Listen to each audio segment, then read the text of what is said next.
सियासत में शुचिता और सफेद दोनों का बड़ा महत्व है। मिल्कीपुर में उपचुनाव के लिए मतदान हुआ है, लेकिन मतदान के बाद अखिलेश यादव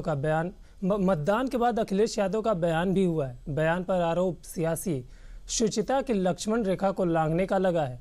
अखिलेश के निशाने पर चुनाव आयोग था और जुबान पर जो शब्द थे वो सियासत में मर्यादा के मीनारों की हद से बाहर।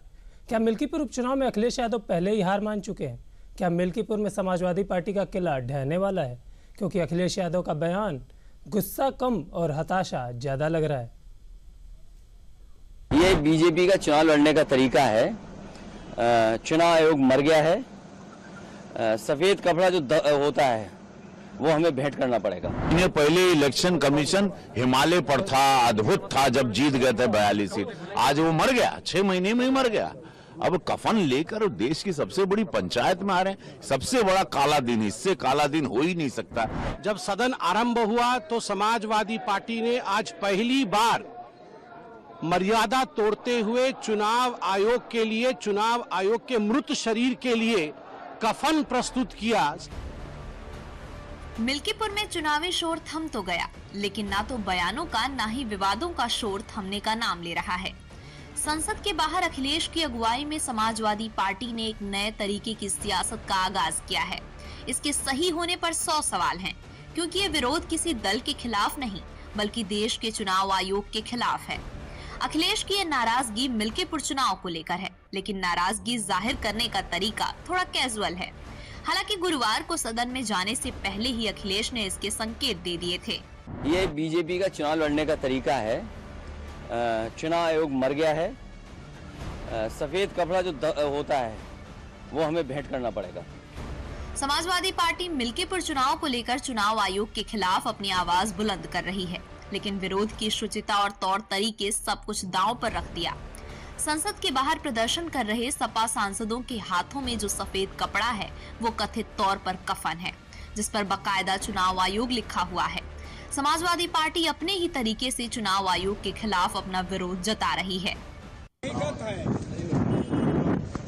थोड़ा सा उधर हो जाओ सलीम भाई ये माइक मर गया चुनाव आयोग। अखिलेश जी ये क्या है? सफेद चादर है। आपको क्या लग रहा है? सुन नहीं पा रहा है जो बोल रहा है। आपको क्या लग रहा है? तो मर गया जो अखिलेश यादव का मिल्कीपुर में अधिकारियों की तैनाती को लेकर नाराजगी जाहिर कर रहे हैं। चुनाव आयोग पर अखिलेश के आरोपों का आधार क्या है ये तो अखिलेश ही जाने, लेकिन सपा का चुनाव आयोग की खिलाफत का ये अंदाज उनके लिए आफत बनती दिख रही है। बीजेपी सांसद रवि किशन ने सपा के रवैये को लोकतंत्र का काला दिन बताया है। इन्हें पहले इलेक्शन कमीशन हिमालय पर था, अद्भुत था जब जीत गए थे 42 सीट। आज वो मर गया, 6 महीने में ही मर गया। अब कफन लेकर देश की सबसे बड़ी पंचायत में आ रहे हैं। सबसे बड़ा काला दिन, इससे काला दिन हो ही नहीं सकता कि अब राजनीति इतनी ओछी होती जा रही है कि लोग कफन लेके आ रहे हैं। लकड़ी भी ले आते, तुष्टीकरण की राजनीति तो लोग ओपनली कर रहे हैं। कफन ले आते, लकड़ियों ले आते। तो इससे अपने समुदाय, अपने वोटरों को हमेशा ये संदेशा भेजते हैं और जाति की राजनीति हम लोगों पर लगाते हैं। भाजपा वाले जाति राजनीति करते हैं। 6 महीने पहले कोई किसी ने कुछ नहीं दावा किया। 6 महीने पहले वही डबल इंजन सर, वही योगी महाराज जी वहां मुख्यमंत्री उत्तर प्रदेश से, यही डबल इंजन सर। और अचानक अब सब ये हजम तो नहीं होता, लेकिन हाँ इससे ओछी राजनीति और सदन की गरिमा को इतना तार तार करेंगे विपक्ष, ये हम नहीं सो। विपक्ष अपने सबसे अजीब से रूप में आ चुका है। ये देश भी शॉक्ड है कि लोग कफन लेके अब पहुंच रहे हैं। अखिलेश यादव अपने इस काम और बयान दोनों के लिए चौतरफा आलोचना झेल रहे हैं। बीजेपी इसे लोकतंत्र की हत्या बता रही है, तो वहीं चुनाव आयोग की तरफ से अभी जवाब आना बाकी है। कफन देना पड़ेगा, अर्थात सफेद कपड़ा देना पड़ेगा।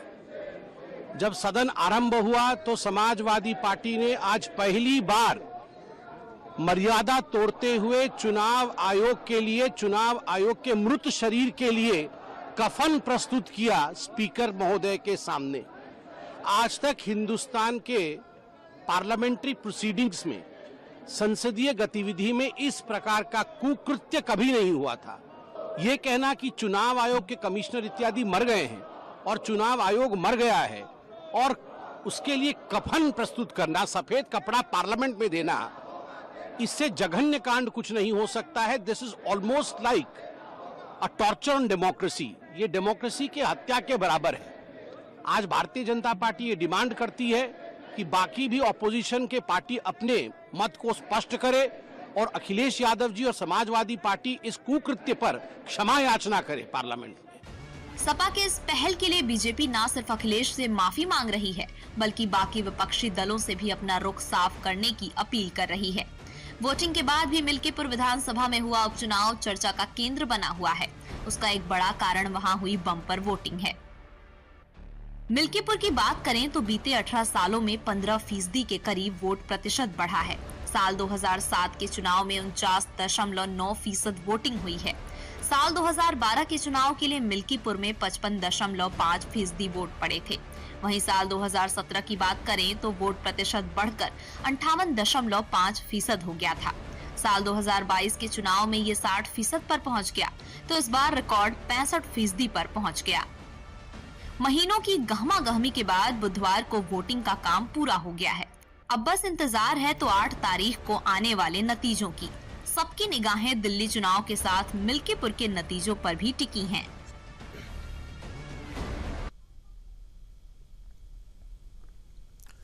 मिल्कीपुर की तरह ही आज दिन भर